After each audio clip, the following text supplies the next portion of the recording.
어제 정부가 발표한 25번째 부동산 대책, 그 내용과 시장의 평가 짚어보도록 하겠습니다. 서울 32만 가구를 포함해서 전국에서 83만 가구가 공급이 되고 핵심 방식은 재건축, 재개발, 정부가 책임을 지는 공공주도 방식인데요.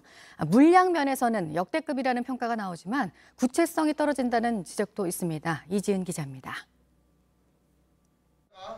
정부의 목표는 서울의 32만 호를 포함해 전국 83만 6천 호입니다. 30만 호는 분당 신도시의 3배, 강남 3구 아파트 수가 비슷한 규모입니다. 200만 호 이상으로 역대 정부 최대 공급 계획입니다. 공급 쇼크의 수준이라 할 수 있을 것입니다. 이렇게 막대한 수준의 주택 공급 확대는 주택 시장의 확고한 안정세로 이어질 것으로 확신합니다. 영혼까지 끌어모은 영끌 공급이라는 평가도 있습니다. 계획대로만 된다면 집값을 안정시키는 효과가 있을 것으로 보입니다. 대책의 핵심은 재건축과 재개발입니다. 서울에 새로 주택을 지을 곳이 별로 없기 때문입니다. 재건축과 재개발을 LH나 SH 같은 공공기관에 맡기면 책임지고 새 아파트를 짓겠다는 것입니다. 이렇게 재건축, 재개발로 5년간 서울에서만 9만 3천 호를 포함해 총 13만 6천 호를 공급한다는 계획입니다.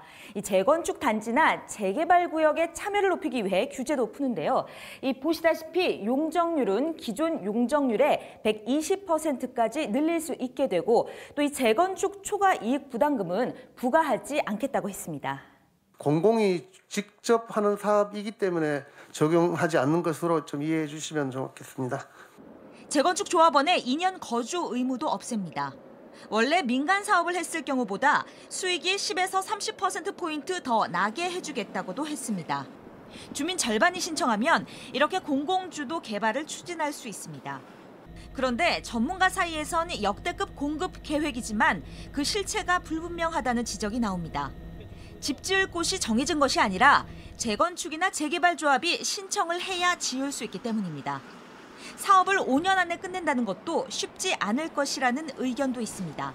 주택 200만 원 할 때 5개 신도시만 해도 아마 한 6, 7년 걸렸을 거예요. 그거는 이제 외곽에 말하자면 맨땅 아닌 신규 개발인데 지금 서울 시내 같은 경우는 주로 지금 뭔가 지금 쓰고 있는 거고 10년 이상 걸리는 거예요. JTBC 이지은입니다.